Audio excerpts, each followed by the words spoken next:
Oh boy, people want to get on Adrian Hauser's ass, dude.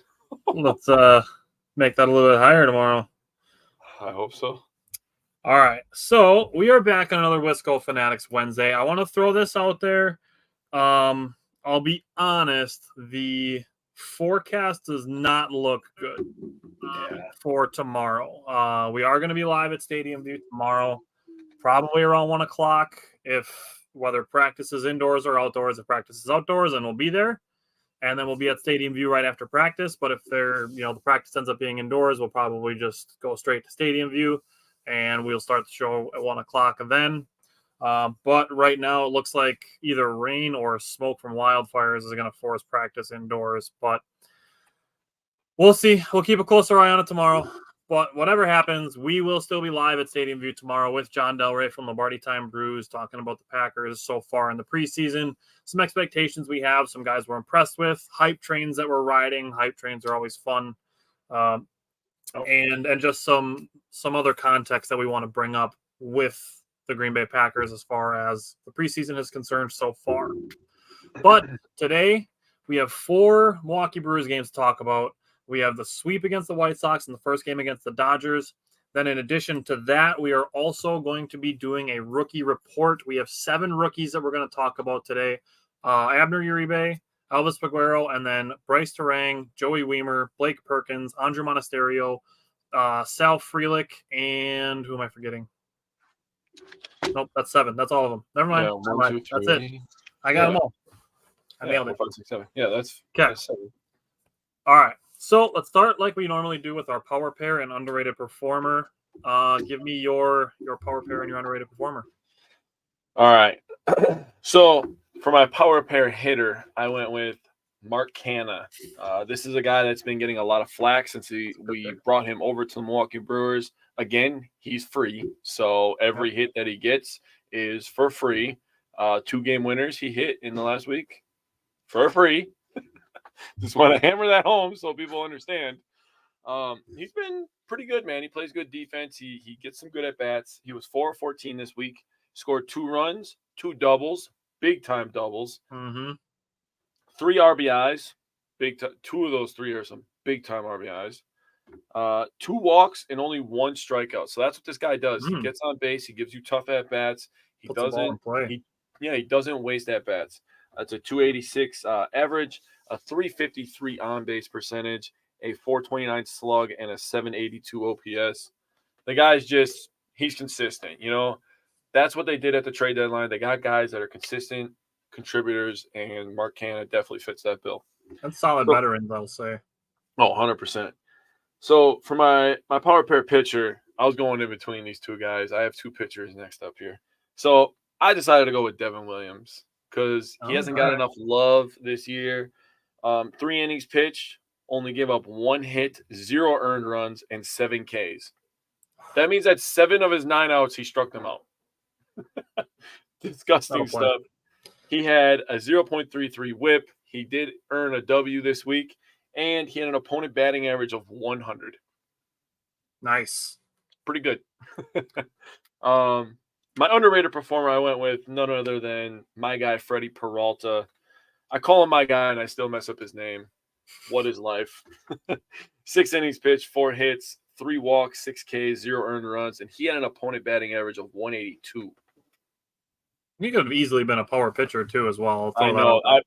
I didn't know, man. I was like, nah. It's fair. It's fair either way. Yeah, agreed. What's up, Tim? Hopefully we'll see you tomorrow. We'll see. All righty. So I went with the generic answer. I went with Christian Yelich for my power pair position player. He gives the Brewers good defense. He did bat 4 for 15 last week. It's just 266. That's not great, but he did also draw 4 walks. And then the other thing with Christian Yelich is that he's on a 7-game hitting streak. Knock on wood. Knock on wood. Let's keep that going, baby. For my power pitcher, I went with Brandon Woodruff. He pitched. It only took him 86 pitches to get through 6 1/3 innings. It's one of those things where Brandon Woodruff, and I'll say this when we talk about this game, he is progressing perfectly in his return from the injured list, is how I feel. So for him to go 86 pitches in a 6 1/3 innings, this is one of those things where he's back, fully healthy, and there's no concerns or anything like that. that he's going to pitch the full 7th inning. And depending on how many pitches he's at, like say he gets the next 2 outs in another 8 to 10 pitches, he's probably coming out for the 8th inning. That's how he was cruising through this game. He had 5 strikeouts, only 1 walk with the 4 hits, and then had the 2 earned runs against Chicago. And then for my underrated performer, I went with Brice Wilson. Now, he's given up runs. He allowed some inherited runners to score, but the important thing of why I believe that Brice Wilson is an underrated performer is because he gave the Brewers 2 1/3 innings of baseball last night, and the Brewers didn't have to use anybody else from the bullpen. True. When you're talking about the tough schedule that the Brewers have coming up with 2 against the Dodgers, 3 against Texas, and then 2 against Minnesota with no off days, those 2.1 innings, they ring far more important than just pitching in a game that the Brewers are down by 4. That is very true. That struck me as more important than he will get credit for, and it's something that I felt needed to be brought up. That is fair. Okay. So let's start with Friday night's game, and let's talk about the White Sox series. What stood out to you from game 1? Well, to be honest with you, the first thing that stuck out to me is when you go back and look at this game, because we have, hindsight, is another comeback win for one, and back-to-back extra inning wins. Yep. And the same way, basically, to Mark Canha coming through in the clutch. So Corbin Burnes didn't have his A-plus stuff in this game, gave up a couple runs. I will say that guy that we were hoping was going to be a Brewer, Eloy Jimenez, really, really owned this game from the plate. He was raking in this game. I think he ended 3 for 4, right? Had a home run, something like that. Yeah, he was a home run. He was going crazy. But Corbin Burnes had 5 2/3 innings pitched, gave up 8 hits, 3 walks, 5 earned runs, and 5 Ks. When you're allowing 11 people on base, you're going to give up runs. That's just the nature of this game, right? Then you get to Elvis Peguero. Elvis Peguero also gave up a run in this game, 2 hits. And me and you are partying. We're having a great time on Friday night. We keep checking the score. I'm like, what's the score of the Brewer game? Score of the Brewer game. Everybody's showing me. I didn't know where my phone was. I don't know what was happening. Tyler was like, we came back and won, and it was a great Friday night. So fast forward to Payams, Williams, Uribe, all studs. Devin Williams, 3 strikeouts in this one, was absolutely phenomenal. Abner Uribe earned his first save, his first career save. And I agree with Stephen Watson. Stephen Watson tweeted out that he has a feeling this won't be his last, and I 100% agree. You don't have 101 that has movement and this be 1 save. It's just physically impossible. I know you're going to go nuts. I can't wait to talk about that pitch, dude. I'm just going to leave it open-ended like that. Contreras with 2 RBIs, Adames with 2 RBIs, Caratini got an RBI, and Canha, like I said before, he ended up getting the game-winning RBI. Caratini homered. I don't know why, but I just love when Caratini homers, dude. Like, he has such a good, when he gets one because it's just like a different swing. He doesn't sneak any over the fence. No, he crushes them. Yeah. Also want to give a shout out to Yelly, 24 steals. Frelick got his 2nd steal, and Frelick had one of the craziest catches you'll see this year. Air freaking Frelick. We posted it on the page. What a photo, dude. Seriously. Yeah, that's great work. If he yeah, it is. Shout out to the Brewers social media team for posting that as well. If he ever comes out with his own brand of shoe and he does not use that picture, he's failing. I don't know, dude, because the one that he made up against the wall in his debut. Yeah. Not the jumping one, but the one where he jumped in the gap off the wall. Yeah, he's got some tough catches already, and he's only been up here for a month, man. We have a bright future, man. We really do. I strongly agree. And actually, MLB came out with a new farm system rankings. Have you seen them yet? No, I did not. Just take a stab where the Brewers are. They were number 10 coming into 2023, so I will reveal that much. But where do you think they are now after the draft? They got to be top 5, dude. They're top 5? There was no way they weren't, dude. We had a crazy draft. You see Cooper Pratt right now, dude? Dude. We're number 4? 3? Number 3. Bro, I am all aboard the Cooper Pratt hype train, like dead ass. I'm putting all my chips in that one. I will give credit my Brewers editor that I do Brewers writing for Fansided, the editor of the page that I write for. He put a side by side of Cooper Pratt next to Ryan Braun. Their swings are identical, dude. Cooper Pratt, their shoulder movement, it's the exact same. Like I took a screenshot, like I paused it and took a screenshot. Their swings are identical. Cooper Pratt swings exactly like Ryan Braun. And Ryan Braun has one of the prettiest swings I've ever seen, man. It's so smooth. It stays in the strike zone forever. Mm-hmm. It seems like it covers both sides of the plate. I mean, you see so much of the barrel too. Yeah, he's got a pretty swing. So I did see the video, somebody saying that about him. It's a little Ryan Brawny, and I was like, oh boy, don't get me excited, man. He's my favorite Brewer of all time, obviously, So him or Prince Fielder, I can't really make a decision. That's fair. So, yeah. So the Brewers forced Michael Kopech to throw 30 pitches in the first inning. Did only end up generating the one run. Christian Yelich led off with a single, stole second, then scored on William Contreras' single.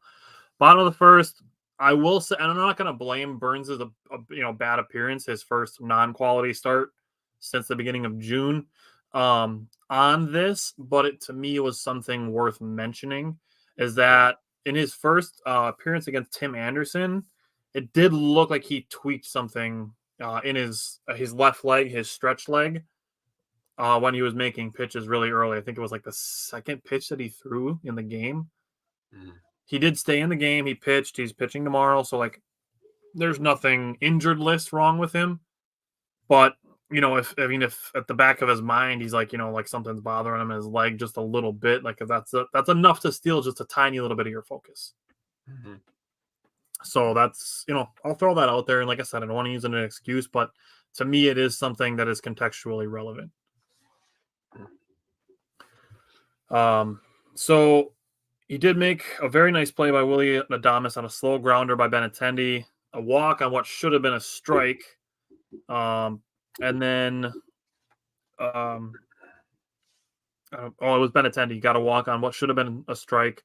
He got to third on Eloy Jimenez single. And then Santana let a Moncada hit into the infield. High fly fell at the left center. That could have been a force out at third. The throw was a little off. Andruw Monasterio couldn't pick it. Yelich made a sliding catch, and then Eloy Jimenez tagged and scored on that. The throw was way closer than it should have been. For Christian Yelich to be throwing from left field and Eloy Jimenez to be tagging from third base, that was a closer play than it should have been. I agree. So it took Corbin Burns 26 pitches to get through the first inning. Top of the second inning, Victor Caratini, that's where you mentioned the home run, tied the game at 2. Bottom of the third, Eloy Jimenez hit a 2-run home run before an out was recorded, and then 2 more base runners before an out, but Corbin Burns got a double play and got out of the inning with no more damage. Bottom of the fourth, Carlos Santana made a nice diving play at first. Single to right center, did score the 5th run for Chicago. Top of the 5th, Carlos Santana had a 1-out single. He got to third on the Sal Frelick single. Sal Frelick got to second on the throw. And then Willie Adames with a single drove in 2 runs. Sal diving in to beat the throw. That's great work for him at the plate. Dude, crazy slide. I was waiting for you to get to that. Crazy slide. Yeah, super smooth by Sal Frelick. Here comes the bullshit. Here comes the bullshit. Right on time. Yeah, we got Brett out here, a fan in our comment section, just giving himself his own nicknames. Which is bullshit, by the way. I mean, it fits, though, so I'm here for it. Yeah. We'll let him keep it. It's better than saying that goddamn last name. Jesus Christ. No offense, man, but... that made the game 5-4. I shouldn't say them. The top of the sixth, Victor Caratini led off with a single. Wiemer followed with an infield single. He said as much as Tyler getting the number 1 pick. Hey, you got to bring that up with Jake, not with me. I could send you the video personally, man. I'll send you the video personally. Yelich followed with an opposite field single to load the bases. William Contreras hit a tapper, a bad flip by Bummer, which is a really unfortunate last name because that play was a total bummer. No.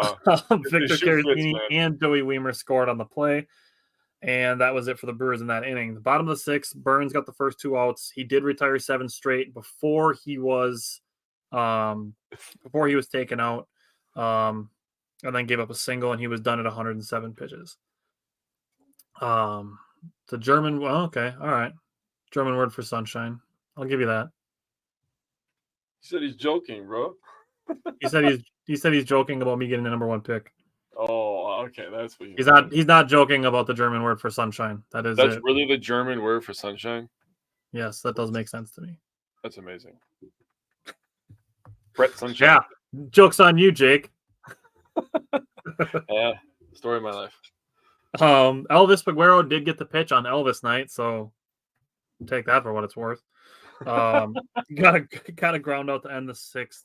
Bottom of the 7th, Elvis Peguero did come back out, gave up a 1-out single to Eloy Jimenez. Willie Adames, great job just to make the play close even. Yeah. Out here making jump throws or not. Connor said he can't tell if they're being serious or not. Connor, there's a guy on Facebook. Connor's commenting from the YouTube side. His name is Brett Sonnenschein. So his last name is actually the German word for sunshine, but his initials are BS, so it is also fitting. There's your context. There it is. Yep. We are usually serious, but we do like to mix in some humor once in a while. Because at the end of the day, Jake and I are just giant goofballs. Yeah, that's what we try to do. That's definitely true. Moncada followed with a double down the left field line. That's a tough thing. Like a left-handed hitter dropping a ball in the left field line is tough. And then a high chopping ground out ended the inning, tied the game, and then a fly out ended the 7th inning. Both teams got some men on base in the 8th, and then went 1, 2, 3 in the 9th. Didn't score any runs in the 8th or 9th inning. Top of the 10th, Victor Caratini lines out to the shortstop. That's a great work by Brice Turang to dive back into second base and not turn that into a double play. Could have been a much worse situation. And then, Connor said I was talking about my comment above about Twitter fans today. I don't know about Twitter.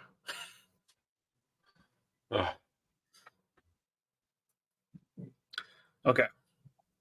After that, pinch hitting Mark Canha, by the way. So credit to Craig Counsell for that. Yeah. For pinch hitting Mark Canha in this situation. Got to a 3-1 count, just missed the third base line, and then on a 3-2 count, gets the third base line, makes it a double that makes the game 7-6. So bottom of the 10th inning, Abner Uribe comes in, he gets Grandal to fly out, and then throws 101 mile an hour fastball that moves like a 2-seamer. It moved like Corbin Burns' cutter that is like 7 miles an hour slower. Yeah. It's ridiculous for Abner Uribe to throw a pitch 101 miles an hour that moves like 15 inches. That's just wrong. Wow. Since we were talking about minors earlier, did you see Mizorowski start last night? Mm-hmm. 6 innings, 12 Ks, dude. It's about to go down. Tim Diller did call out on the broadcast that it was going to be on Pitching Ninja. That was so nasty. Yeah. We'll talk more about Abner Uribe when we do our rookie report in a little bit. Mm-hmm. After that, Uribe got a ground out. The runner did get to third base, but then got another ground out right to Uribe. He took the ball to first base himself to complete his first save. 9 of the 10 pitches that Abner Uribe threw in the 10th inning were 99 or faster. Yikes. Yeah. Brett said, I love Willie's play lately. I think the break helped him. Yeah. He took 2 days. He got 2 days off and kind of just a refresh. I mean, his play makes that true. So I would agree. That is true. Okay.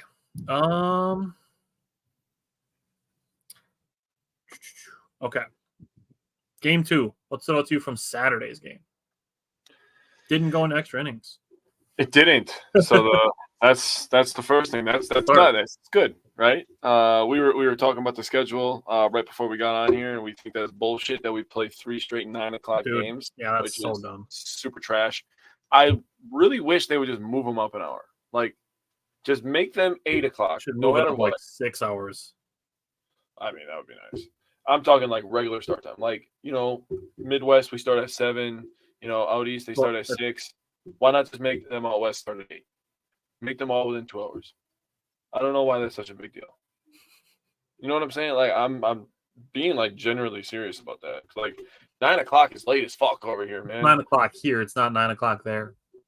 Oh, I know, but I'm saying they could start an hour earlier. Anyways, local man yells at cloud. That's Jake right now. Brandon Woodruff, he was pretty damn good in this one. It is very nice to go Burns, Woodruff, Peralta for the first time all season. Crazy good for our team. We're obviously going to get some really, really good pitching as this thing is going down to the wire. It's nice that we got a nice little cushion. I believe it's the biggest cushion the Brewers have had all season. So really, really happy about that. Brandon Woodruff was 6 1/3, 4 hits, 1 walk, 2 earned runs, and 5 Ks. Give me that every 5 days, and I'm happy. 2 earned runs and 1 walk. I mean, he only allowed 5 people on base in 6 1/3. So lovely stuff there. Hobie Milner did Hobie Milner things. Elvis Peguero did Elvis Peguero things. He only pitched a third of an inning though. And Devin Williams was like just an all-star. Nasty. He was an all-star. 3 Ks again, back-to-back days with 3 Ks. That's just disgusting. Yeah. And Tyrone Taylor, he had a 2-run double in this one that proved to be massive as the Brewers won 3-2. Contreras with another RBI. I mean, that guy just fucking delivers, dude. Like, point-blank period. William Contreras is a big-time player, all-star. He's very good behind the plate. He's gotten very good at pitch framing this season. And a little bit of part of me, like, maybe my favorite part about him is his swag, first of all. I talked about that with Wong, but Contreras has taken that title now. He was wearing the different color sleeves the one day, man. I like the little wrist thing. He always matches it with the jersey, and I'm like, bro, he looks fucking fly. I love when he like barks at the umpires when he doesn't get a call. Like when he's behind the plate and he like, he's and he doesn't get a call and he's just like shaking his head and you can like see him getting all pissed off and like disgruntled. And it's just like, settle down, man. But I love the fire. I appreciate it, But he's just a big time player, and this win was really good for the psyche of the team, in my opinion. I feel like it pushed them forward to be able to get that big time game on Sunday. So you brought up William Contreras' pitch framing, and I'm just going to call back to my bold prediction that he was going to go from 48th to top 24 and be ahead of his brother. I might not have gone bold enough. Like, he's going to be top 5 in pitch framing this year. Yeah, he's like really fucking good at it. Like, I was looking for like a 100% improvement and for him to go from 48th to 24th. But I mean, his massive improvement in such a short period of time is really, really credit to the Brewers coaching staff. Brett said Carlos smacking the ball. We'll get to that one. That's from last night's game. Curious what they'll do with Tellez once he's back. The Brewers are going to take their sweet time with Tellez. Craig Counsell said they're going to let him get right in the minors before they even think about bringing him back up. When they do, it'll probably be currently it's Abraham Toro, but it's going to be Blake Perkins once he's back from the injured list. Probably be the one sent down. Yeah. He said like the Bucks in the playoffs, I'm going to be a zombie the next couple of days. That's what I do too, bro. That's how it is. Like, I'll watch some of it and then I'll watch the rest of it on the replay. That's how I get my notes for the show. I was an idiot, and I would just stay up for the entire game and then only get like 3 hours of sleep. So, I mean, it's fine. It's whatever. All right. So game 2, both teams went 1-2-3 in the first. The Brewers did have 2-2-0 base runners in the second. Canna with a walk and Andruw Monasterio with a nice opposite field single. Bottom of the second inning, the White Sox went 1-2-3 again. Top of the third, Christian Yelich had a 1-out single, and that was it. Bottom of the third, leadoff double for the White Sox and a single made it 1-0 on the ground out. Santana did keep the ball in the infield, so that did save a base. So that is worth bringing up. A hit by pitch gave them first and second, still with 1 out. Woodruff followed with a 92-mile-an-hour fastball on Benintendi to strike him out, and then got Eloy Jimenez to fly out. So Brandon Woodruff did a much better job on Eloy Jimenez than Corbin Burns did the day before. Mm-hmm. Top of the fourth, a 1-out single by Willie Adames was stranded at second base. Bottom of the fourth and the top of the fifth, both teams on 1-2-3. Top of the sixth, Brewers got a couple more runners, no runs. It's tough. Just got to keep getting guys on base. It's really what they need to do. It's eventually they'll come around. They just got to string them together. Is really what it is. Bottom of the sixth, Moncada hit a solo home run, made it 2-0. Top of the seventh, Andruw Monasterio had a single following a Mark Canna leadoff walk, just like the second inning, and then a deep, super deep flyout by Brice Turang. Both runners advanced, and then Tyrone Taylor, continuing his hot streak, ripped a double into left center field to tie the game at 2-2. Got the starter out of the game for the White Sox. James said I thought I was in the present live stream, but I was watching one of the old ones because it's super weird. Hey, all I'm going to say about that is all the episodes are good. So enjoy whatever one you want. We're getting ready for the All-Star break over at James's house. It's week 7 of the NFL season. 22 NFL. That was funny. Okay, so bottom of the seventh, Brandon Woodruff did come back out, got a strikeout, gave up a walk, and then he was done at those 86 pitches. I think that is a fantastic progression in his return. Milner got the last 2 outs of the seventh and the first 2 outs of the eighth. Elvis Peguero got Eloy Jimenez to ground out to end the eighth inning. And then the bottom of the ninth, Devin Williams went single, a swinging strikeout on a changeup, a swinging strikeout on a changeup, and a swinging strikeout on a changeup. Which one was my favorite? Was it the swinging strikeout on the changeup? Probably the last one. Because the swinging strikeout on the changeup, yeah. Yeah. The last one, because you saw the first two, you're like, bro, he's going changeup here, right? He's got to. Nobody could touch it.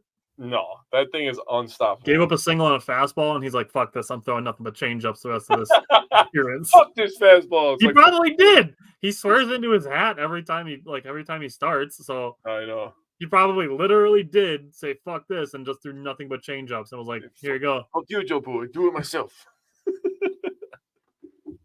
So Devin Williams was nasty. All right. So what stood out to you from the sweep securing? I don't know why that was so hard for me to get out. Sweep securing Game 3 from the White Sox series. Well, Carlos Santana with a power surge, cranking home runs. That was a nice home run.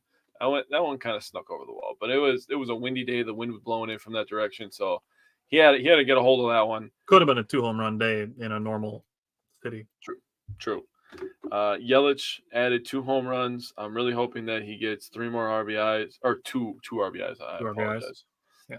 I hope he gets 3 more RBIs, and then we can. He's getting close. And Marcano with an RBI, Monasterio with an RBI, Yelly with his 25th stolen base. He's now top 6 in the NL in stolen bases, so got that going for you. Santana, that was his 15th home run. And Freddie Peralta is just a cooking. Dude. I gave you the stats for the last 3 starts. He added to this one, and because he pitched on Sunday, the Brewers have a game coming up against the Texas Rangers on FS1, so nationally televised game for all the people that cry about not wanting to buy Bally Sports. This one is going to be on FS1, and Freddie Peralta starting, and he's on fire, so that's a good thing for us. Peralta in this one, though, 6 innings pitched, 4 hits, 0 earned runs, 3 walks, and 6 Ks. So he had 7 base runners and worked through all that traffic to give up 0 earned runs. That's craziness. The Brewers were up 7-0 at one point in this game, so that's just about fucking time. That's all I'm going to say about that. I mean, we've had it at least one game every last week or the last 3 weeks where it's just like we have one game where it's like, all right, cool. Like, we got the one big game where it's like, all right, we don't have to sweat this one out, you know. So got that going for us. Jesus is Savior. I don't know Jesus. I just wanted to pull up Christian Yelich on Fangraphs to see what his value is at. Ooh. Because I bet it's good. Because last time I checked, he was like just over his 26.2 that he's earning, and that was probably 3 weeks ago at this point, 2 weeks ago at this point, because it was right around the All-Star break. So one last stat I'm going to say. The last time that the Brewers swept the White Sox was in 1986. Both teams were in the American League at that time. So good stuff by the Brewers. We went into their house. We took 3 wins. And then you know what the White Sox did? They beat the Cubs for us last night. They gave us 3 Ws. Actually, they gave us 4 Ws in a way, really. Because they didn't allow the Cubs to gain any ground as the Brewers dropped 1 last night. Obviously, we'll get into that. But good stuff by the White Sox. Hopefully they could take 2 more from them. Are they playing a 3-game series? I don't even know. Not sure off the top of my head. You see a lot of 2-game series this year, I feel like. I don't know why. Well, there's a lot of like 2-2s because that's what the Brewers have with the Twins coming up. Yeah. Because they played 2 in Minnesota in June. Yeah. It is only a 2-game series. So they play tonight at 7:05. So hopefully the White Sox can win that one. That'd be nice. Who the hell is the Cubs playing next? Let's look. Oh, neat. So you want to take a stab at what Christian Yelich's value is this season? $28 million. $30 million? $31 million? 31.1. He's worth $31 million this year? $31.1 million this season is Christian Yelich's value. Damn. Who the fuck made this schedule, dude? The Cubs play the White Sox, then they have 3 against the Royals and 3 against the Tigers and 4 against the Pirates. Their schedule in September is not nearly as favorable. Let's see. Good for them. Reds, Giants, Diamondbacks. Ooh. Rockies, Diamondbacks. Ooh. Then I think they play the Dodgers and us to end their season. No, they play Pirates and they play Rockies. Then they play Braves and then us. Oh, it's Braves and then us. The Braves is worse than the Dodgers. Yeah. Brett said, I do think Andruw is very underappreciated. He's doing well at third base and providing a good bat. We're going to talk about Andruw Monasterio with last night's game and just in general when we do our rookie report coming up here. He said Chafin is providing us more value than all the players in the Hader trade. I don't know. Well, I don't know about that one. He said, but yeah, Willie throwing heat. 2 straight starts with 13 strikeouts and 8 Ks. He meant Freddie. He's been dominating. He pulled a Jake Net. He meant Freddie, but he pulled the Jake Net. Unless he was talking about Willie Adames' defense, but I do think he meant Freddie because Willie Peralta is only 1 L. Yeah. That's what I love about it. If he focuses and not overthinks, he's easily a 1-2 pitcher on another team. His current contract is a steal. He's with the Brewers through 2025. So that was a good job by David Stearns to lock him up soon. Agreed. Okay. So both teams are quiet in the first inning of Game 3. Sal Frelick led off the second with an opposite field single. Willie Adames hit one off the hands to force a single into center field. Sal Frelick, good work to get to third base. Just good hustle by him. Yes. Mark Canha had a sac fly, made the game 1-0. And then Andruw Monasterio grounded into a double play to end the inning. Bottom of the second, Freddie Peralta got a pair of strikeouts. Bottom of the third, Freddie Peralta got 3 pop-ups. Brian Anderson was doing a really good job of hyping up Freddie Peralta's changeup in this game, actually. Something that we've gotten to at times where like he's pitched well with the changeup, and then it got him into some trouble, and then he didn't really throw any for the rest of the game. Like, I know we've had at least 2 games where that's been the case. Like, first 3 innings, he's been, like, trying to work the changeup in, trying to get it, to be part of his repertoire, and he gets into some base running trouble or some base runner trouble, and they have to bring in Chris Hook comes out, talks to him, and then he doesn't really throw more than a handful of changeups for the rest of his appearance. Yeah, he just gives him the old fastball. Exactly.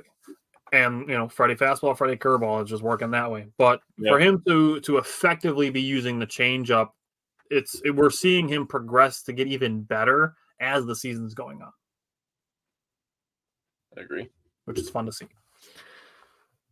We get to the top of the 5th inning. Willie Adames led off with a walk. Mark Canha followed with a single, and then Andruw Monasterio hit a double down the left field line that made the game 2-0. The Brewers had second and third with nobody out, 2 pop-ups, and then Christian Yelich followed up with a walk. Bases loaded for William Contreras. Struck out basically 3 straight fastballs.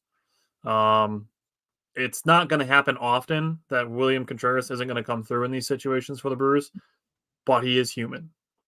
Just throw that out there. Crazy. Contrary to popular belief, he's not just an RBI robot. Bottom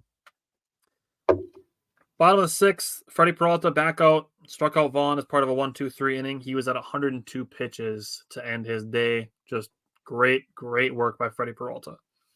Top of the 7th, Mark Canha got his second hit, was a leadoff single. Bottom of the 7th, Abner Uribe came in, gave up a leadoff walk, then got a 3-pitch strikeout, and then a double play. So fantastic work by Abner Uribe to get basically a 1-2-3 inning. Yep. Top of the 8th, Christian Yelich led off with a walk, stole second. William Contreras walk. Both of them advanced on a wild pitch. And then with still 0 out, Santana got one to stay in the air long enough in the wind on a low pitch, too. We talked about it during the Braves series, how many fucking pitches Austin Riley hit that should not have been able to be hit for home runs.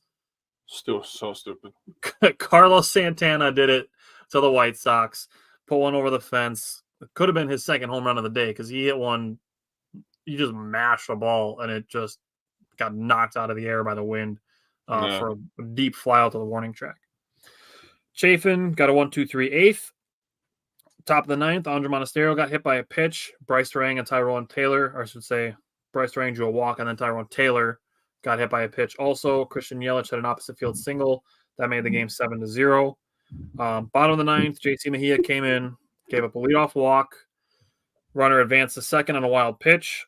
A flyout, and Wiemer, good throw, kept the runner at third base to preserve the shutout, which is good. And then it was an RBI double, made the game 7-1. An infield single, another single, made the game 7-3. And then Andruw Monasterio made a good snag on a liner for the third out. As Jake mentioned, the first sweep of the White Sox since 1986 was the Brewers' 6th sweep of 2023. They only had 4 all of last season, and there's still like 40 games to go. So opportunity for more sweeps for the Brewers, and they already have 2 more than they did last year. So the 2 gamers count as a sweep, right? So I could see us getting number 7 pretty soon here. That's fair. I don't know. I think it does.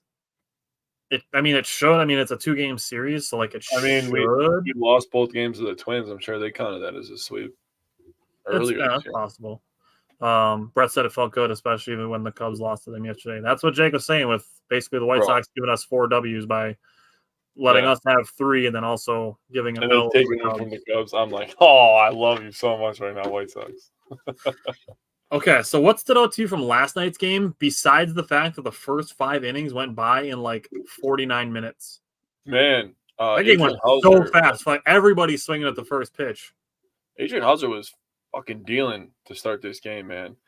He had the 1 inning where he got hurt, and we'll go over that. But Hauser he only gave up 3 earned runs in 5 1/3. That's still solid. Yeah, that's still good.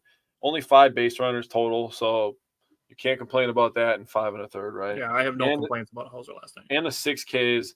Also, he was on Pitching Ninja because he was dotting with the sinker, dude. And his sliders too, dude. He was in his bag last night. Yeah, he was. Just didn't get the run support that he needed, obviously. It is what it is. The Brewers only had 2 hits total. It happens, man. Season low. Yeah, we're playing a lot. We're getting to the end of the dog days of summer here. As I brought it up when the dog days started and in the middle, now I'm going to bring it up at the end. Now we're getting into playoff push time. Yep. And getting close to playoff push time is crazy. The pressure that these players feel is just insurmountable. You know, it's massive. It's heavy. Put a pin in that, and let's come back to that when we transition to our rookie report, because I think that's a good thing to bring up to come back to. So let's put a pin in that and come back to it. Got you. Mejia pitching this game. No, I'm sorry. Nope. Not Mejia. That was the day before. That was Hobie Milner. Yep. Hobie Milner, he got knocked around a little bit. It happens. Again, I'm going to echo Tyler. He is human. It's okay. He has one bad outing. Keep yourself out of my notebook. The next 8 to 10 outings that Hobie Milner has, he's gonna get people out. I can almost. I'll throw you a stat. Do you want it now or should I wait? Yeah, just say it now. He's given up 5 earned runs since the start of June. I already knew that, and I didn't even know the exact date. I watch every single Brewer game, whether it be on replay or whether it be live. Hobie Milner is tremendous. Yeah. He'd be the man on top of the trophy for our underrated performer. We gotta have the reason we do underrated performers on all of our segments. Yeah, like mid pitch, just all the way to the ground. Yeah, just that left arm, just way out here. No reason for any of that, by the way. The Hobie Milner underrated performer award. That's what that would be.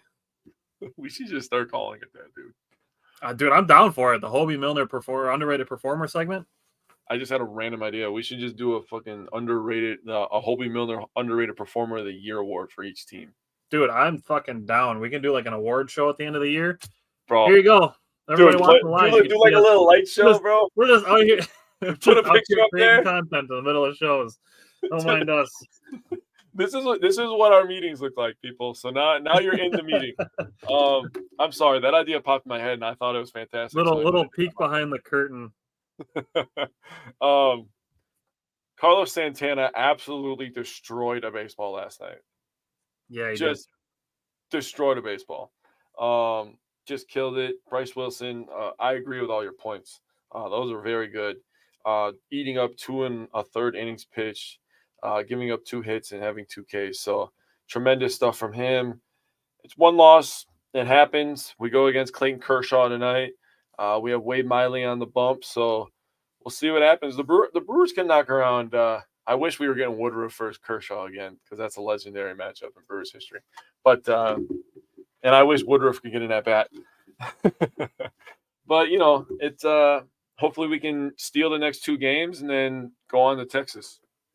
That's where my mind's at. A 3-1 week is what we both called. Yeah. So looking at it, yeah, Hobie Milner, it is what it is. And same with Andruw Monasterio.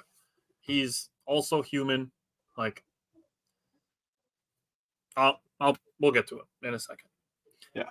So top of the first, Christian Yelich led off with a single. William Contreras got walked. Christian Yelich got to third on a Santana flyout, and then scored on Sal Frelick's fielder's choice, made the game 1-0. Did you see the pitch that Sal Frelick made contact on? No, I did not. Dude, the ball almost hit the ground. That's how low it was. And Sal Frelick still put a bat on the ball. I mean, his face is pretty low to the ground. He's not a very tall human being. So that's true. You're not striking out Sal Frelick low very often. Yeah. Adrian Hauser did get 1, 2, 3 innings in both the first and the second innings. 2 strikeouts in the second inning, 1 looking, 1 strike, or 1 swinging. I don't know. I think it was 3 and 3 out of his 6 strikeouts. That was 3 looking and 3 swinging. I like it. I think he got Muncy looking twice.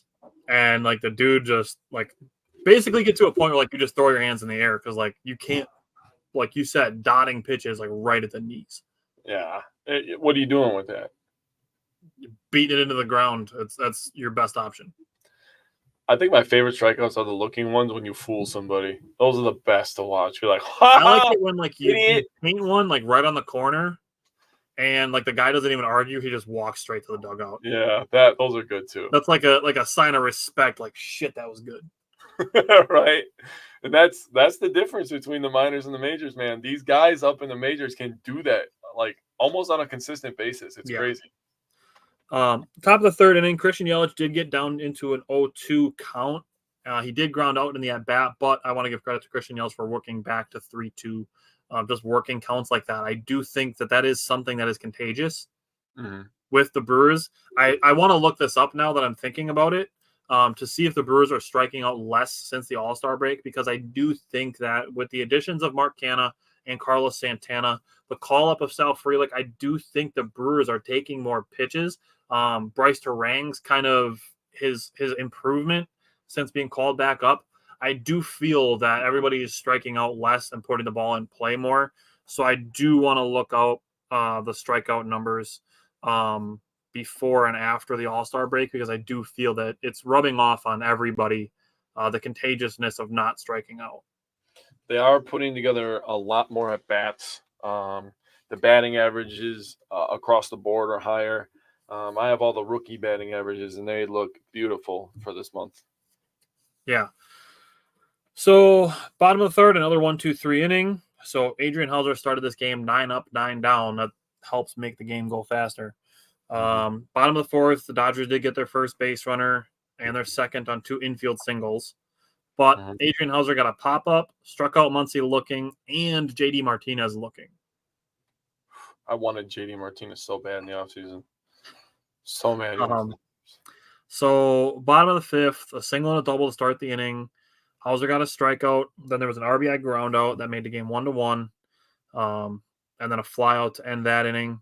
Top of the fifth and top of the sixth, the Brewers went 1-2-3. Bottom of the sixth, a 1-out, reached on error, an Andruw Monasterio high throw. And then just this reminded me, the rest of this inning reminded me of the Blue Jays game that Hauser had. You know, he had just the one bad outing against the Blue Jays that I didn't feel was actually that bad of an outing, because he got all the ground balls he needed. They just were a foot away from all of the infielders. Like Brice Turang dove on the ground like 6 times yesterday, and he made contact with like 1 ball. Yeah. Like everything was just out of the reach of the infield. So I'm not super mad about it. I'm also not blaming the loss on Andruw Monasterio's error. There's nothing to say that the Dodgers still don't score 4 runs instead of 5 the rest of that inning and win 5-2 instead of 6-2. Like obviously there's the thought that if they get that out, then they get the last out, and then it's still 2-1, but or 1-1, and they could win 2-1. But it is what it is. I don't think Adrian Hauser had a bad start by any stretch of the imagination. No, not at all. Basically 3 earned runs again in 5 1/3 innings. I mean, if Hauser's giving up 3 earned runs, he's giving you a chance to win. Yeah, and that's all you can ask for. Exactly. Mentioned already, Hoby Milner being human. It is what it is. Just a bunch of singles, just death by singles. Yeah. Santana, his solo home run that you mentioned that he mashed is the longest home run of the season now for the Brewers. That was 442 feet. So he now holds the record by 2 feet for the Brewers this season. And then, like I mentioned before, with making him my underrated performer, Bryce Wilson absorbing 2 1/3 innings. So the Brewers didn't have to use any other relief pitchers in this game when they have 5 super tough games coming up. Yep. So looking at what's coming up next for the Brewers, they have 2 more against the Dodgers. Jake already mentioned the matchups for tonight with Kershaw and Wade Miley. And then tomorrow, Lance Lynn and Corbin Burns. Then they have 3 at Texas, and then they're back home with 2 against Minnesota. So we're looking at 7 games for next week. What are you thinking for a record prediction? I don't want to sound like a homer. I'm going to try to keep it real, but having the big 3 back, knowing what we can and should get out of a Wade Miley, he's just such a change from the other 3. And then Adrian Hauser's been tremendous. I mean, honestly, tremendous. Even Vinny was on here on Monday night talking about it, and we were both just like, "Thank you." I'm gonna go, and this is, I'm saying we're stealing the next 2 from LA, so that's 2. I'm saying we're probably losing to the Texas Rangers, and we'll take 2. I'll go 5-2. I'll go 5-2. If Vegas set the over/under for this week at 4.5, like, I'd be so torn. Yeah. It'd be the perfect thing to set it at because Wade Miley's going to give the Brewers a chance tonight, Yep. and that's where it's super tough. Like, whatever you wanted to say, if you said the Brewers are going to lose tonight to the Dodgers, I'd be like, all right, Kershaw's on the mound. Like, it is what it is. Yeah. If you said the Brewers are going to win tonight because they have Wade Miley on the mound and he's frustrating hitters with the pitch clock now and how he's working it, I'd also agree with you. But I'm gonna throw it. I'm gonna be happy if the Brewers go 4-3 in this stretch. Yeah, me too. I was fighting it, man. You were hit the nail on the head with the 4.5 because I was like 4, 5. I don't know. I'll just say 5-2. My heart says 5-2. Yeah, and that's why we do, like, with a lot of our stuff, we do head and heart predictions. Yeah. Like my heart says 5-2, but like for the week, like my head feels like 4-3. Yeah. So I'm gonna say a 4-3 week. If we go from Chicago to LA to Texas and a 9-game like stretch and go 5-4, knowing that 6 of them are against like first place level teams, there's worse places you can be. Agreed. And then just win the 2 against Minnesota at home, and you're back off to a good stretch after that. We play the Cubs coming up. Those are gonna be some big time games. Yep, gonna need some W's there in Craig Timber. All right, you ready to do some rookie report? I think there's gonna be some really good stuff in here. Yeah, I'm ready. I wrote down a lot of numbers. Been a long time since I wrote down so many numbers. I know. I got a full page of just like I went to try to find niche stats. So like Yeah. I wanted to make sure that I got some stuff that was going to be something that maybe people wouldn't go and look up for themselves, but may be interested to know, is what I tried to get with my stats for my rookies. Yeah, I just went month by month. I got the slashes, I got the runs, doubles, if they had a triple, home runs, RBIs, walks, strikeouts, and stolen bases. So I mean, I was just out here with hand cramps. All right, so we have 5 position players and 2 pitchers. So let's start with the pitchers. Let's do the pitchers first. Yeah.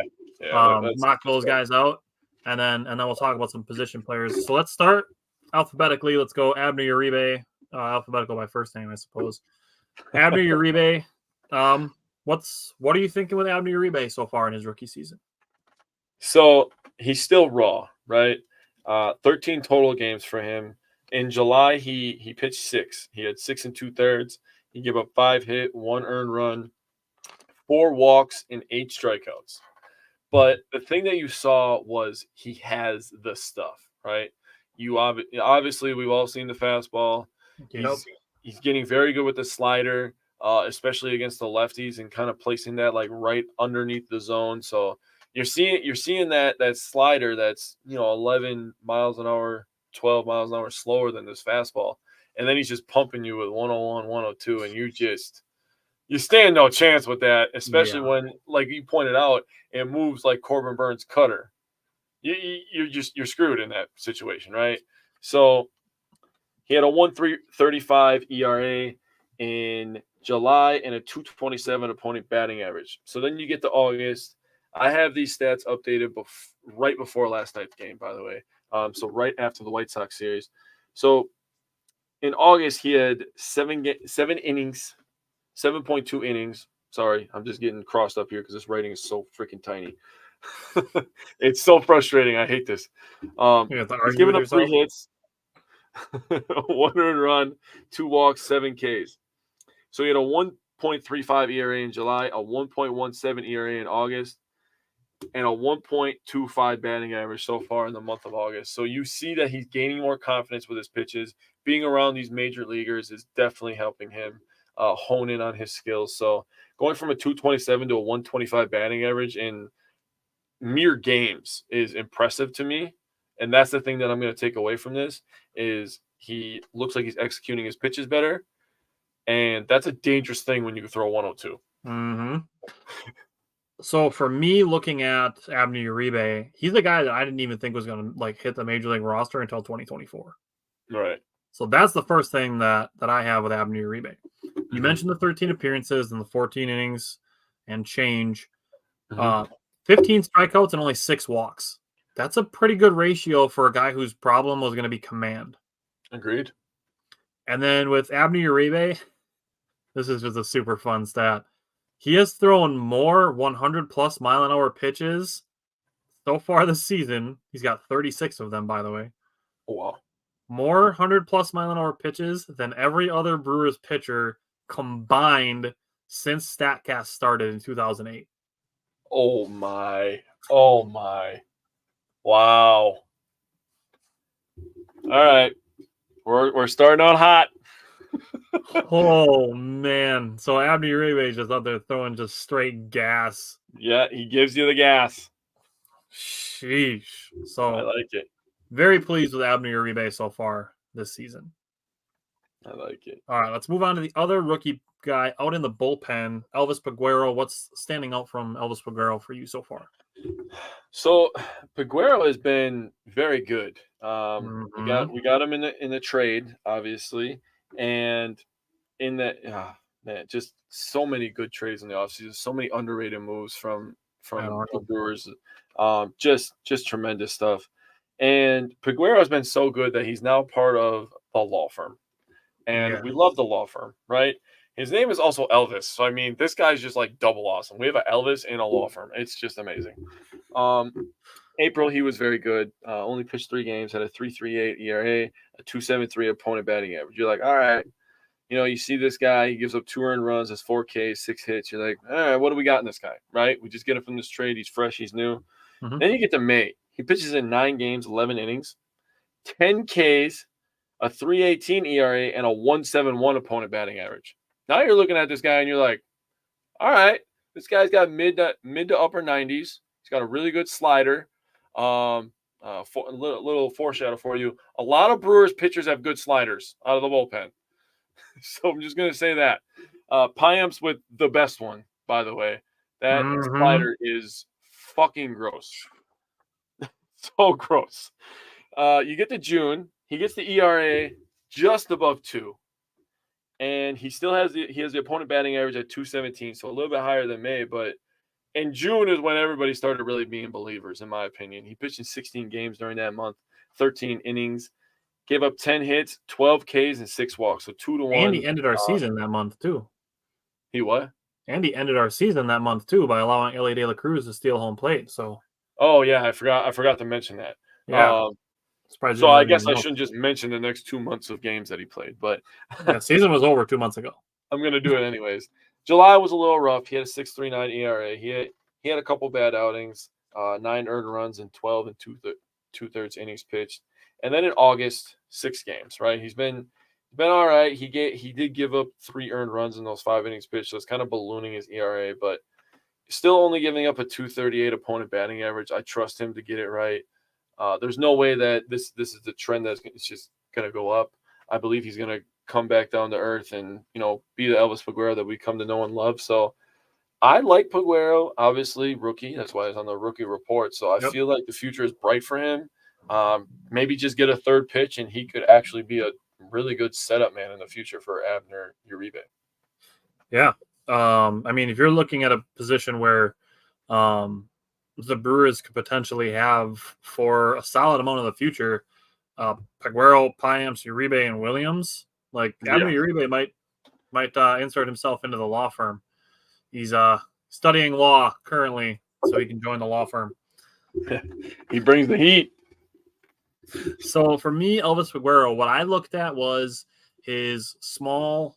This is not a super small sample size, but a somewhat small sample size, small enough that he didn't meet the requirements to not be eligible to be a rookie. So he is still a rookie, even though he did have 19 and 2/3 innings pitched with the Angels in Major League Baseball. The rookie threshold is 35 innings pitched.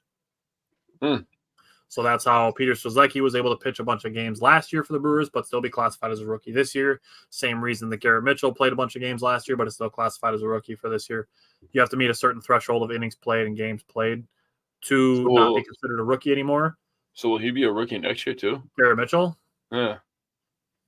I don't know what injuries do. Like, I don't know if he'll still be eligible as a rookie, but it's possible. He got hurt pretty fucking early. Yeah. I don't remember the date, but he got hurt pretty early. Yeah. So Elvis Peguero, what I looked at was how he was doing with the Angels in the major leagues last year and the year before compared to how he's doing with the Brewers this year, just to see the progression and the improvement that Elvis Peguero has made. Mm-hmm. So in 19 and 2/3 innings pitched with the Angels, he had a 9.15 ERA, a 1.5 strikeout to walk ratio, a 19.32 whip, a 1.932 whip, which is very high, and an ERA plus of 46.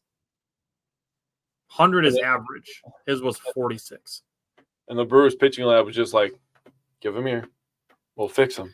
And fix him they did. So in 43 and a third innings pitched with the Brewers, he has a 3.91 ERA, 2.28 strikeouts per walk, a 12.21 whip,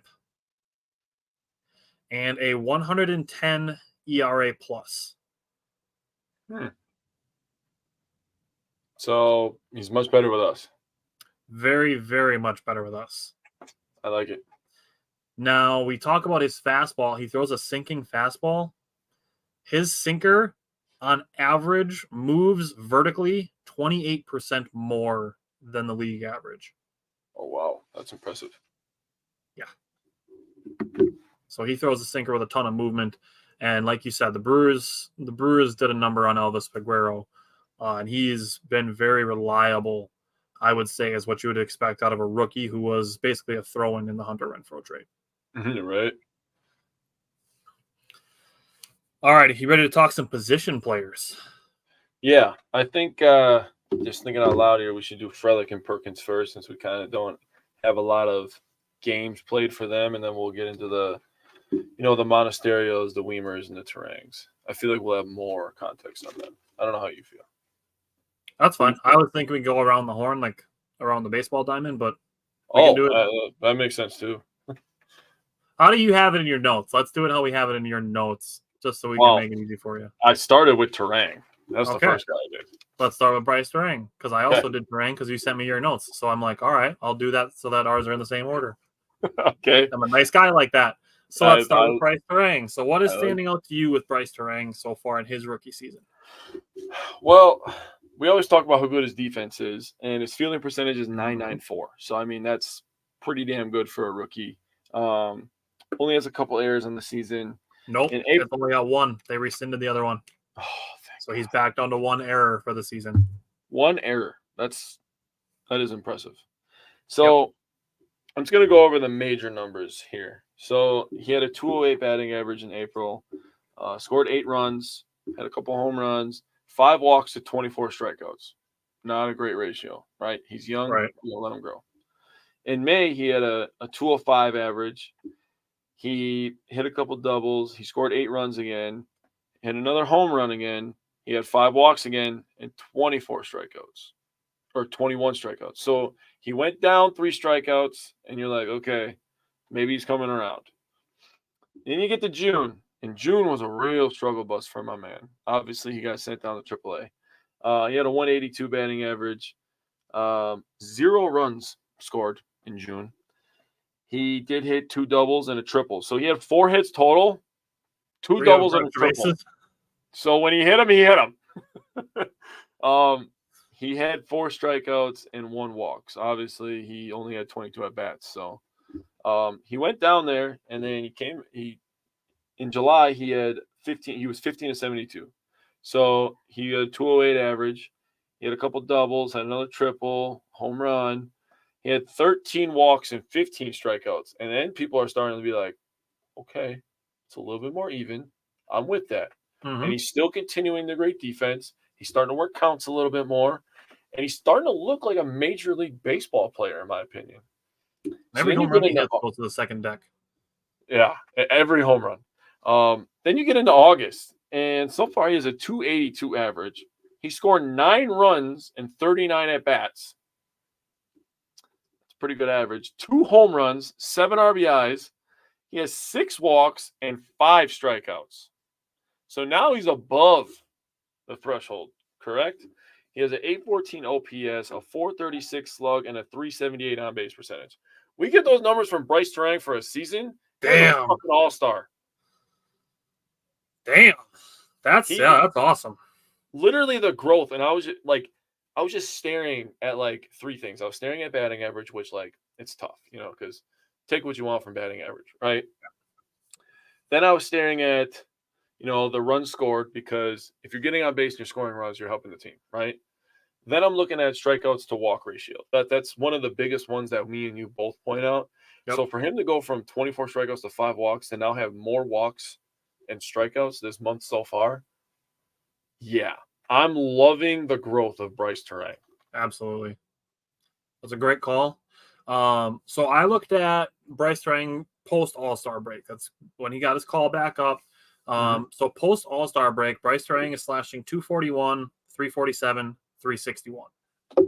Okay. How many years did we spend begging for Orlando Arcia to just be a 240 hitter with his defense? Till we traded him. Brice Turang has committed 1 error in 78 games. It's pretty good. Orlando Arcia has committed 7 errors in 97 games. Damn. Brice Turang would have to commit 6 errors in the next 19 games to match Arcia's error count this year. And we're basically getting what we wanted from Arcia when he was here. And don't give me that bullshit of, Arcia's an all-star now. He's got more lineup protection than anybody in Major League Baseball. Dude, seriously, who the hell? You put me up there, I might be able to get a hit.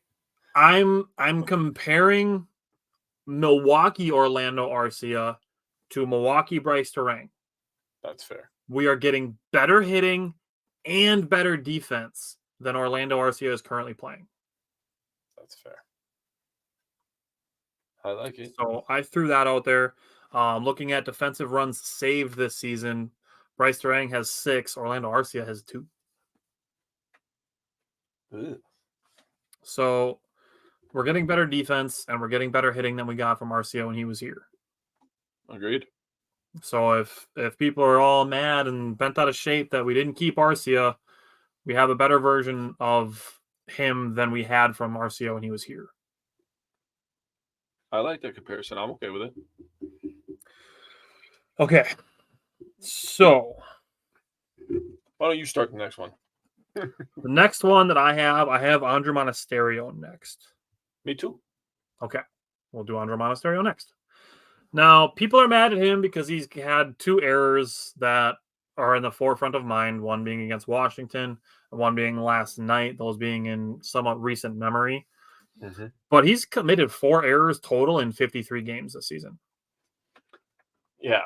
One error every 13 games. That's not that big of a deal. Especially for the hitting he's giving us, really. Oh, just wait. I got some hitting numbers for you that you're going to like. All right. So for a guy who I don't think anybody even had remotely near their radar for a guy who was going to help the Brewers in 2023, much less as much as he had, I think he can be cut some slack. Agreed. Now, Andruw Monasterio is batting .286 since the All-Star break, so I will take that. Bill's in the comments, bro. Oh, he's alive. All right, you ready for 2 very, very good stats that you'll appreciate about Andruw Monasterio?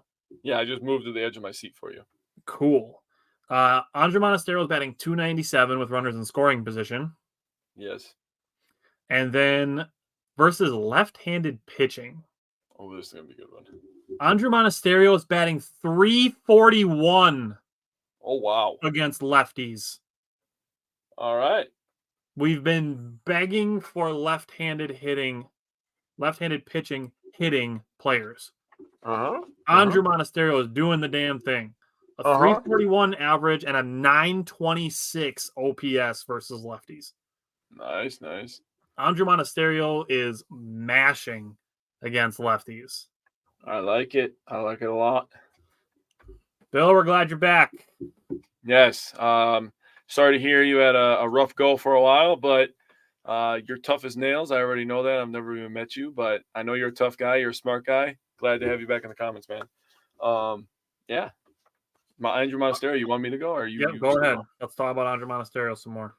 Andruw Monasterio. So I like how the spelling of that Andrew is, by the way. I feel like that should be the true spelling of Andrew. I don't know why that's like a point, but definitely should be. My middle name is Andrew. His name is Andruw. Okay, that's fair. And I knew that about you, by the way. And you still said what you said.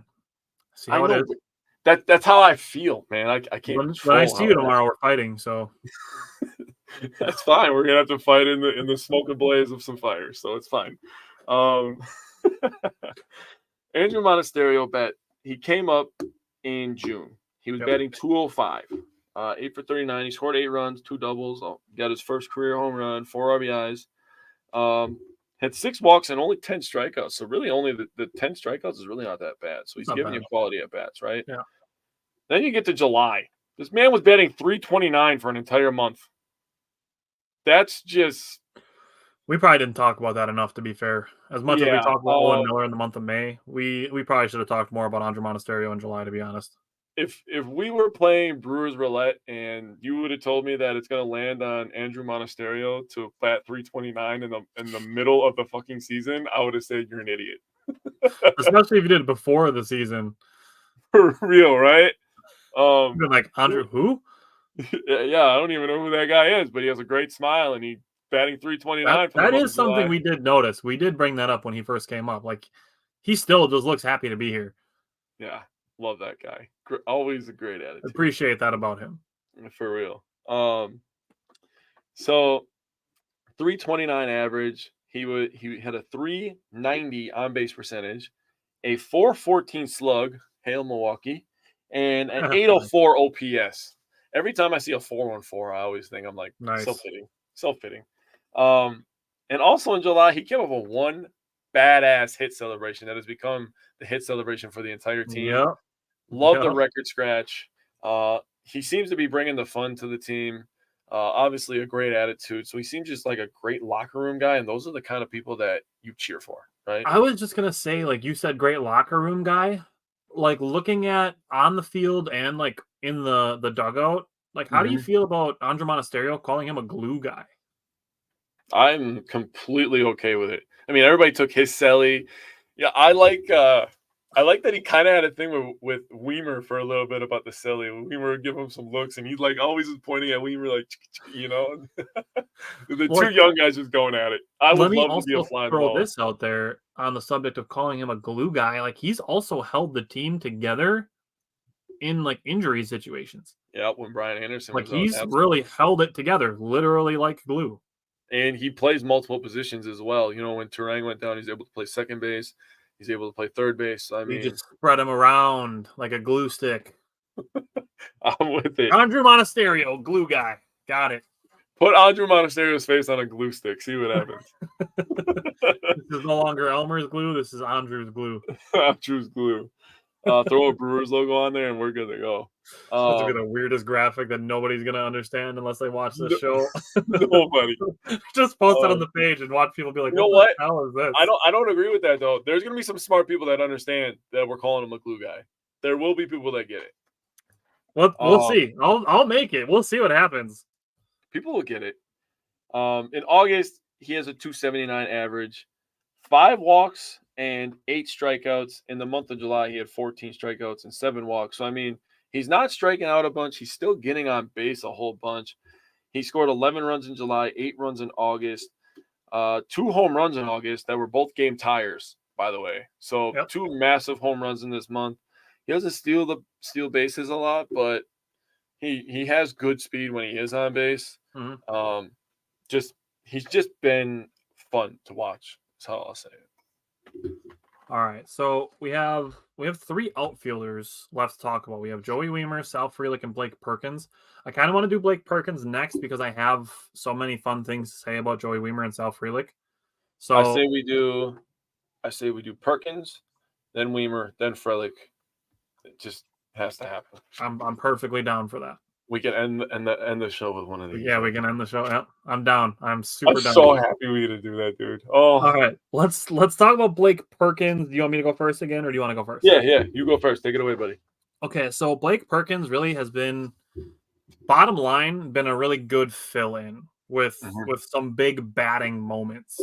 He's Agreed. got 2 walk-offs, and looking at him, he is batting .263 with runners in scoring position, All so right.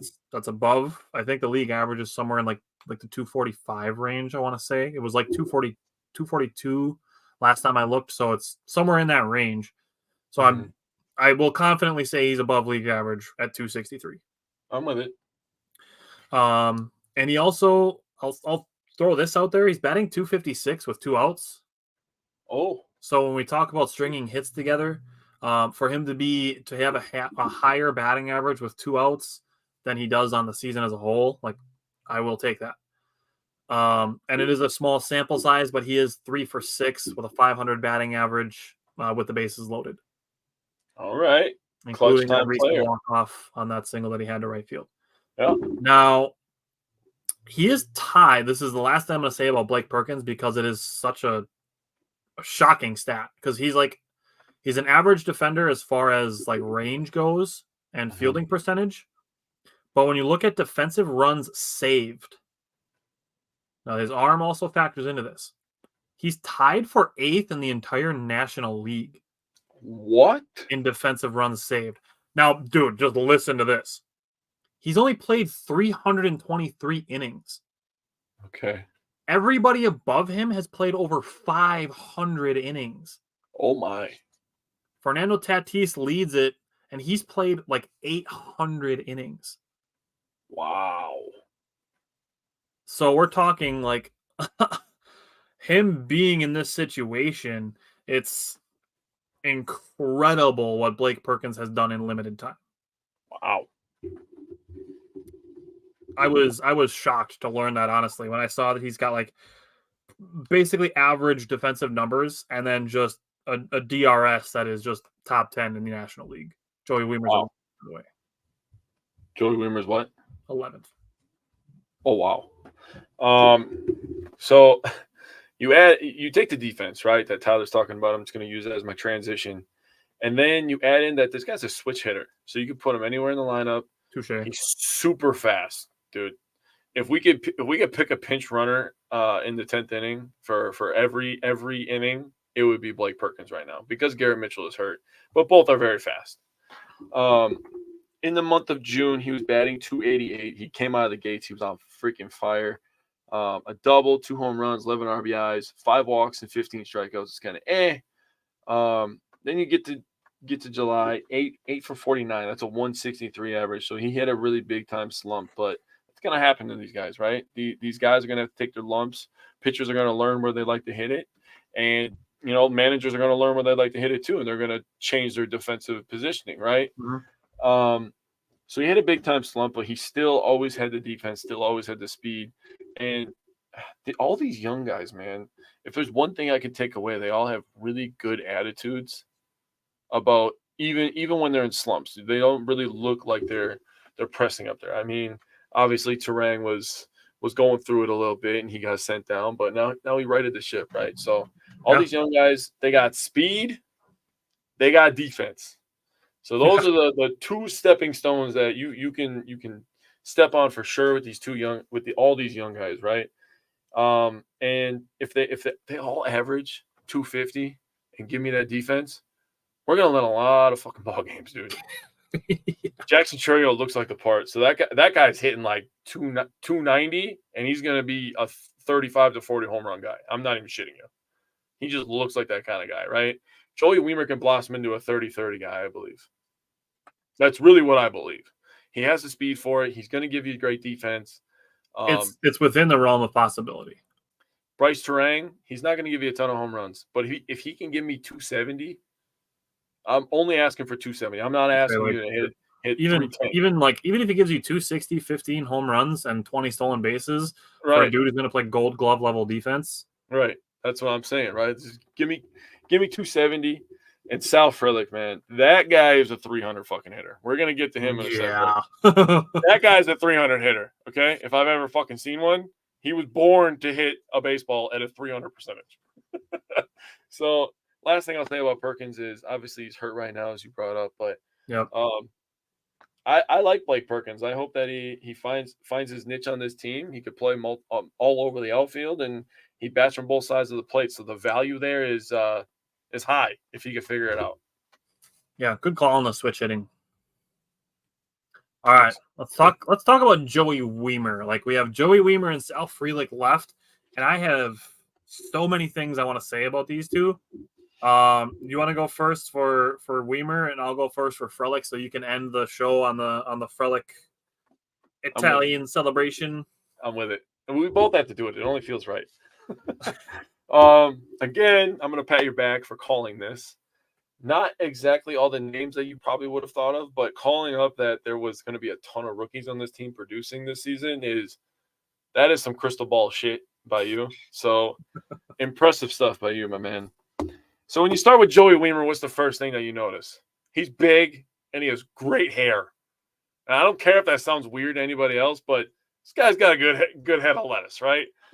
Jake's a hair flow guy. Jake, I am. I don't know, man.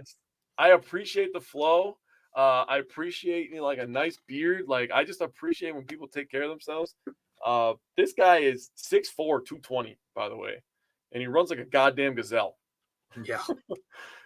He looks like he was made to be like a fucking linebacker, and he's just busy hitting 440-foot bombs, dude. Like, that's what he does.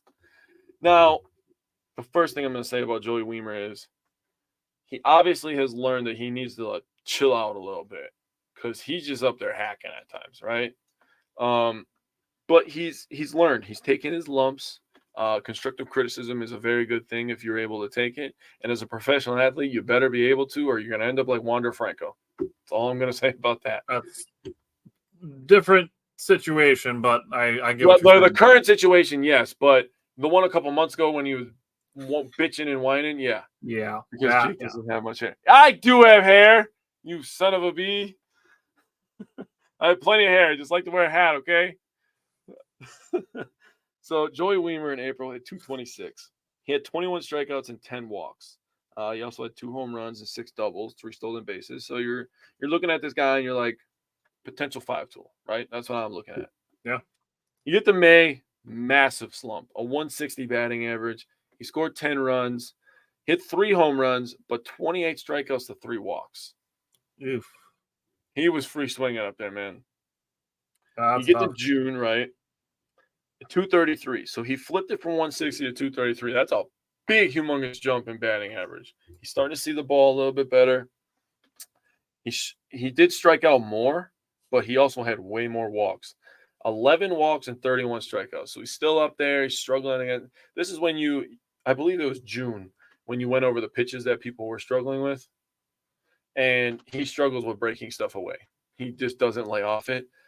Right now, he's a rookie. He's going to learn. He will learn. I promise you. And if he doesn't, well, then he will be out of a job. Those are the options that you get. So 31 strikeouts. The position he plays. Yeah, true. 31 strikeouts to 11 walks. I mean, that's a little bit better, but still, that's high on the strikeouts. Yeah. So then we get to July. In July, he had a lower batting average at 213 compared to 233 that he had in June, but only 12 strikeouts and 7 walks. So you went from 28 strikeouts to 31 to 12. That, to me, he's just putting the ball in play now, right? That's a good thing. He hits the ball hard. Just let the bat to the ball, see what happens. He also had 7 walks, so 7 to 12 ratio is not bad at all. Then you get to August. The guy's just raking. Batting 296. Fuck it. He's just up there. He figured it out. Now he has great hair, and he hits almost 300. So good for you, Joey Wiemer. I can't say that this is like a locked and loaded what happened, but his like resurgence correlates with Sal Frelick being called up. Okay.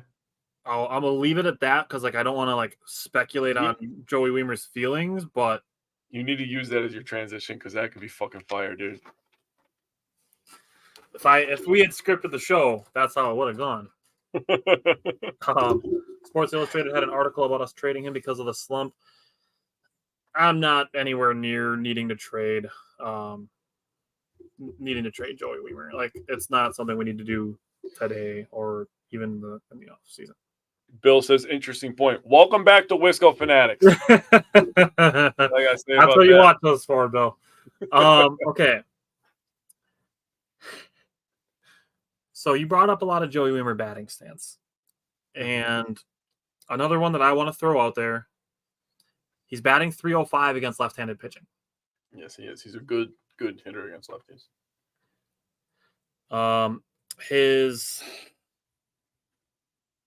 His average is 22 points higher post All-Star break than it was pre-All-Star break. So the improvement is there, I feel.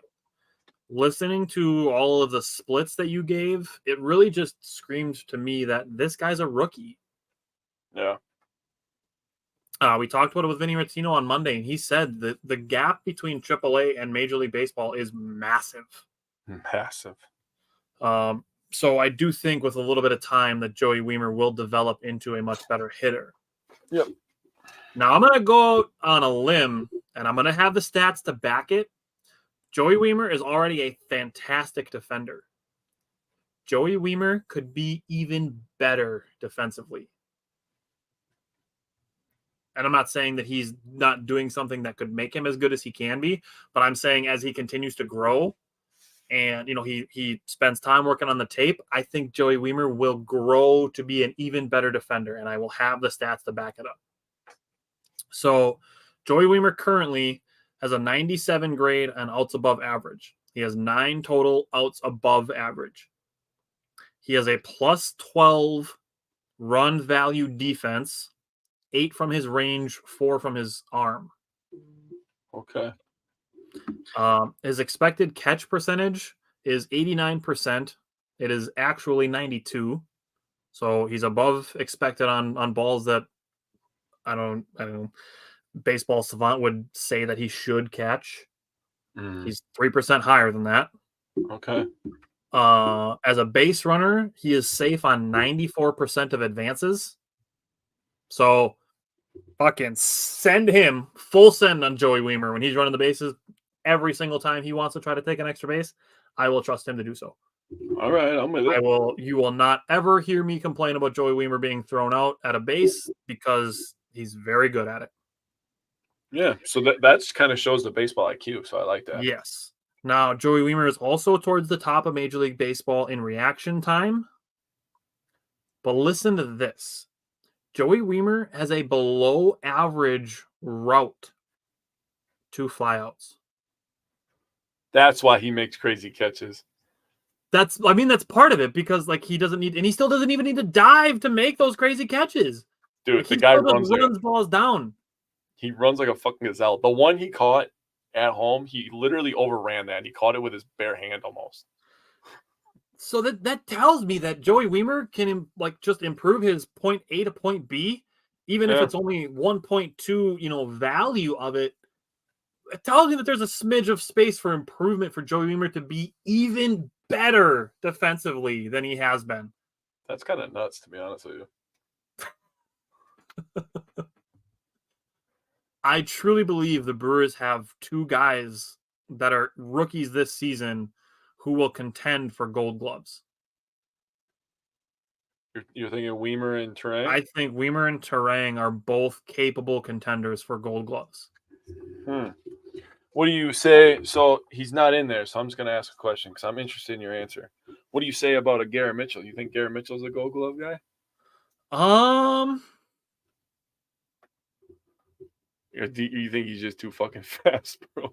Yeah, it's kind of how I feel about Perkins, dude. We kind of underappreciate Perkins, but he gets such good reads and such good jumps. He's so fast, and he's made great throws from the outfield. I think that's what really propels Blake Perkins into these categories is his throwing arm. He's thrown a bunch of guys out. Yeah, I mean Wiemer's got a good arm too, but obviously there's still room for improvement and everything. And obviously center field from right field is a little bit different. So. Right. So Joey Wiemer, like I said, he's got a smidge of potential to be even better defensively. That's pretty crazy, actually. Huh. All right. You ready to get to the man of the hour? Sal Frelick time. Oh man, do I have some stats for you about Sal Frelick? This is going to be so good. I need to buy a Sal jersey at this point, dude. Fucking A, dude. I should print out the hype train. I'm gonna make a Sal Frelick hype train flag. I love That's it. what I need. I would need one right in the front yard, dude. Oh man, oh that'd be amazing. We should do that. We should do hype train flags. That'd be amazing. That could actually be a seller. I'm not gonna lie to you. Future merch idea: hype train flags. Print the Romeo Dobbs one out too. Oh man, I'm so down. I'm with it. That was a All great right. idea. So the Romeo Dobbs of the Milwaukee Brewers, Sal Frelick. He's a good base runner. He's Yes. currently above average in base running categories. It is a small sample size, so I'm not going to throw him out there and praise him as gospel or anything. But he is currently an above average base runner. He's already an above average defender. We've seen him make like 6 highlight reel plays since being called up. He has 88th percentile sprint speed. He's fast. So I will take that. Now, Jake brought up a lot of guys' walks to strikeouts. Sal Frelick's walk percentage is 18.8%. His strikeout percentage is 16.5%. So he is drawing more walks than strikeouts, and I'm sure Jake's going to have the totals. Yes. Now, a couple other things with Sal Frelick before I get into some of his stats versus league averages, which I'm super excited for. Mm-hmm. Sal Frelick is batting .353 with runners in scoring position. He is batting .300 with 2 outs and has a 129 OPS plus. He's batting .300 with 2 strikes. 2 outs with 2 outs. Either way, that's still amazing. Still awesome. Yeah. Holy shit. Dude, are you? Oh, man, these league average numbers. I'm so excited for this part. All right, so I have 4 statistics of Sal Frelick's versus the league average. Okay. Number 1, league average zone contact percentage is 82%. Sal Frelick's is 88.4. Damn. He's 6% above league average in zone contact. Damn. League average chase percentage is 28.4. Sal Frelick's is 25.6. Yeah, he doesn't chase bullshit. Dude, just wait for this, because the league average chase contact percentage is 58.0. Sal Frelick's chase contact percentage is 68.6. Oh, he's so close to being funny and so good. Damn it. Dude, 10% higher than the league average on chasing contact. Tell you, this guy is born to be a 300 hitter. Dude, that's insane. And then the league average whiff percentage is 24.8. Sal Frelick's is 19.0. Love it. Man, I mean, the dude, like you said, he's destined to be a 300 hitter. Holy hell, this dude is going to be so hard to get out for the next 15 years. I'm just trying to think of like the potential, everybody up, where we're going to be in a few years. To me, he screams like a 2-hole hitter, man. He really does to me. I'm probably leading off Garrett Mitchell in the future. His speed, his power on the top. You're going to have Churio in the 3-hole, right? So you go Mitchell, Frelick, Churio. I'm not even going to lie to you, dude. I might be batting Churio cleanup. I was thinking about that too, because he can. Because I would put Tyler Black in the 2. That's fair. And this is without Yelich. So like we can have Yelich still in this top 4 too, but like post Christian Yelich, I mean, we could be looking at Garrett Mitchell, say Tyler Black, Sal Frelick, and then Jackson Churio. That is a monster for Jackson Churio is going to drive in like 145 home runs in 2025. Oh, dude, I'm. If they did that lineup, Jackson Churio might seriously drive in 140 runs. Yeah, he might seriously, because all those guys are fast. And they steal bases. None of them strike out. Yeah, they get on base. So holy shit! 2025 Brewers outfield is going to be so nuts. Dude, our team in general is going to be nuts. Brice Turang could be a monster by then. Joey Wiemer could be a monster by then. Like Tyler Black, you're still going to have William Contreras, Jefferson Quero probably backing him up. Jeez, bro, we're going to be freaking nuts. I mean, Maybe at that time, a Cooper Pratt, maybe, if he goes crazy. Maybe a Wilkin, a Brock Wilkin at third base. Brock Wilkin is, I think, is possible. He would have to skyrocket, obviously, but yeah, they're off to good starts. I'll say that. Where they're at now, I'll say they're off to good starts. I mean, Mizorowski may be up. We could have a Burns. He'll be up by 2025. He'll be up. Well, we can maybe have a Woody and a Burns, locked up as old vets that just go crazy. Peralta may still be. My God, think about that first four. Yep. Think about that first four. Yikes! Oh, and then throw Gosser at the back end there as the lefty. We're gonna be filthy. Starting rotation of Corbin Burns, Brandon Woodruff, Freddie Peralta, Jacob Mizorowski, and Robert Gosser. Bro, that's gross. That's literally gross. And you know what? I had a Cubs fan like 2 weeks ago be like, "Don't be mad at me because the Cubs run is just starting and the Brewers is ending." I'm like, do you even know what left and right is at this point? You just sound so stupid right now. Yeah, Brewers don't have 7 rookies that are making major contributions or anything. And we just have 5 or 6 left. And then our draft class was great. So we don't even know what they're going to turn out to be yet. Yeah. I will say the Cubs do have a good farm system. Theirs is number 4. They do have a good farm system. Brewers is number 3. So Brewers aren't going anywhere. And like I said this at the beginning of the year too. And I will still stand by it. That I said 2023 is going to be the year where the Brewers teeter on rebuild or dynasty. I'm just throwing it out there that I would lean closer to one side. I would lean closer to dynasty as well. Yeah. They're nowhere near a rebuild. No. So before I get into good old Cousin Sal's stats here, I just got to ask you a question. Okay. Who do you think has the worst runs saved in Major League Baseball as a team? As a team? Yeah, like runs above average saved. Colorado? Nope. Where's Kansas Colorado? City. Colorado is 20th. Kansas City is 19th. St. Louis. Where's St. Louis? I don't even see them on my thing. They're pretty high. Oh, no, they're not. They're 25th. It is the Oakland A's. It is Oakland. Dang it. I should have just gone with what felt right. Do you know what their total is? Say it. Is it 69? It's negative 69, dude. I had to get 169 in there. Oh, that's awesome. The Giants are surprisingly not good on defense. I mean, that'll happen when you have Jock Peterson in your outfield. I mean, that's fair, but they're usually a well, coached team. They're still a good coach team. There's no doubt about that. They're just kind of old. Yeah, that's fair. So let's get into Sal. Like you said, I'm going to mimic this. It is a very, very small sample size. Mm-hmm. In July, the man just comes up here as the game of his life against the best team in baseball on national television. So that was fucking awesome. I will never, ever forget watching that Brewer game. What a freaking moment for that kid and our team as a franchise. Seriously. That was amazing. What a moment for that kid. Every time he was up, you're like, he's getting a hit. It's going to happen. The vibes were immaculate. It was – my uncle was at that game, that bastard. Didn't you say Scrappy was there too? No, not Scrappy. You mentioned Scrappy being at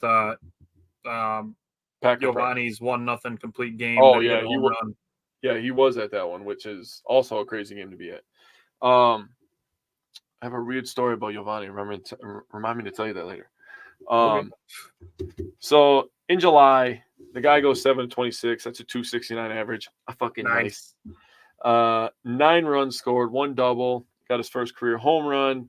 4 RBIs, 8 walks, 5 strikeouts. So, I mean, what else can you ask for this guy, right? He had a 417 on base percentage, a 423 slug, and an 840 OPS. I mean, Jesus and a handful of web gems. Yeah, just nuts. So then you get to August, 9 of 36. That's a 250 average. He's tailed off a little bit, but still giving you great at-bats, still giving you great defense and speed, right? That slide he had the other day really is underrated. That was a great slide for him to get the hand in between the catcher's legs. Wow. Oh, mate. Wow. Seven Get in that runs. habit. Dude, it's got to happen, dude. I've just waited so long for this. 7 runs, 3 doubles, 2 home runs, 11 RBIs. He has 8 walks and 9 strikeouts. So, people are kind of figuring him out just a little bit, but Like you he'll said, be small sample size. yeah. I mean, he has 9 hits and 8 walks, so 17 compared to 9. Really, if you think about it that way. That's kind of the way I think about them getting on base compared to them. Like a strikeout's kind of a wasted at bat, but strikeouts numbers are high right now, obviously, right? Just Right. like home run numbers are high. So for Sal Frelick to be, low on the strikeout rate is amazing. The Brewers Yep. as a team, not so much, but in the future they could be one of those teams that does not strike out. They put the ball in play. They just put speed on the bases, right? Like I said, I want to look that up recently to see if that's still the case because I feel like it's been contagious that they're all striking out less and going deeper into at bats. It's the Sal effect. So to go over the rest of his slashes, he has a 391 on base percentage so far, a 500 slug percentage so far in August, and a 891 OPS. So I love Sal all of those Frelick, numbers. dude. I'm just hoping that all these rookies can contribute. We could take a couple wins from the Los Angeles Dodgers and even maybe 1 or 2 from the Texas Rangers. I'm not going to go on a limb and say we're going to sweep them. If we were at home, I feel a lot better. But on the road, back-to-back against the Dodgers and Rangers in mid-late August is tough. And the travel is annoying too. Yeah, So that's what kind of discourages me from wanting to say that the Brewers are going to win 2 out of 3 from the Rangers. But yeah, I agree. All right, so we're going to end it on Sal Frelick. That is great work. Jake, I will see you tomorrow.